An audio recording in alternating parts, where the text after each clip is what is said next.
Hi there, this is Parth and welcome to new video guys. In this video we are going to discuss about the benchmark apps and how this benchmark exactly works and what are the importance and the significance of it. And as we know that you are using the Android smartphone, then specifically the Android smartphone ranges from the 7,000 rupees to the 70,000 rupees. So there will be a different kind of a hardware in each and every phone. For example, if you talk about the entry level smartphone that costs around 7 to 10,000 rupees, then it will be not as powerful as the flagship smartphone which costs 70 to 80,000 rupees. So all these smartphones perform differently if you talk about specifically for the Android ecosystem. So how to evaluate actually the smartphone, on what parameters we can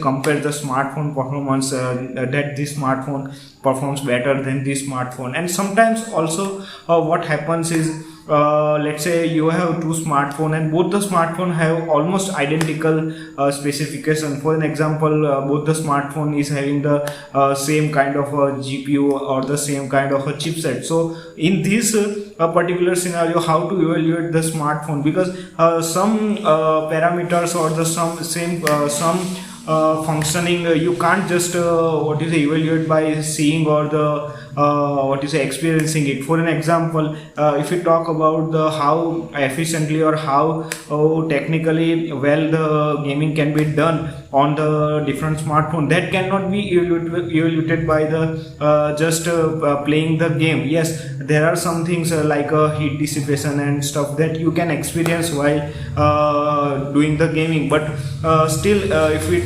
talk about the how much frame rates it can develop, how much the heating is done, is there any kind of lagging or anything is happening or not, that we have to evaluate on some kind of parameters.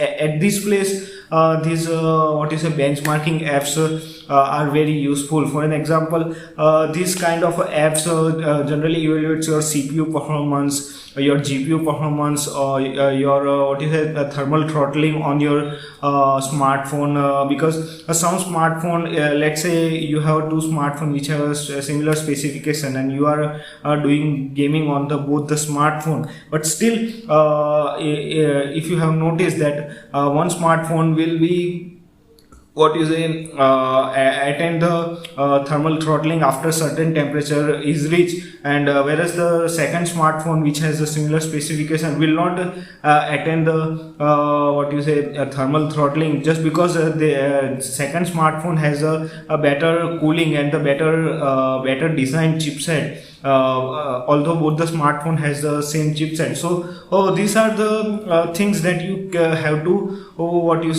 decide based on some parameters or some evaluating procedures. So at this place the benchmarking apps are really useful. And also if we talk about if we take example for TWS, truly wireless stereo earphones, then nowadays expensive earphones comes with the ANC, that is the active noise cancellation. So how much effective is this? Yes, you can experience the active noise cancellation by using different kind of experience, and based on your long-term experience you can roughly compare it that this earphone is having a slightly better ANC. But if we have to just compare it via on the basis of some parameters, then we have to use this benchmarking apps. Although this doesn't depends only on the CPU and GPU, you can actually decide lots of things via the benchmarking apps, like a display quality,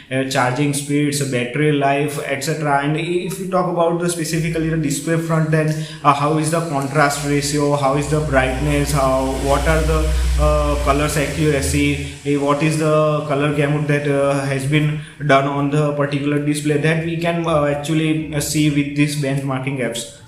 Now the big question is, should we trust these benchmarking apps, and are they really what you say shows the true picture of what is the inside going on the smartphone performance? Eventually, if we talk about why the parameters, and if we have to decide on the specifically on GPU and CPU front, then yes, this benchmarking apps does show a pretty good number, but it depends. For an example, if you talk about the CPU test or the GPU test, then let's say you are doing a extreme level of test on the GPU, then yes, some smartphone perform better, but it is not necessary that it will perform that much good in every scenario, because always it depends on the surrounding and how you are using it as well. So yes, you can test it, but it depends on the conditions as well. So guys, that was all about the benchmarking apps and what are the significance they are having. I will be providing some of the most popular benchmarking apps in the description. You can download it from the Google Play Store and can check it out and evaluate your smartphone performance. Till then, if you have any still questions, then do let me know in the comment box below. Till then, likes and subscribe to this channel. I hope to see you in my next video. Goodbye. Take care.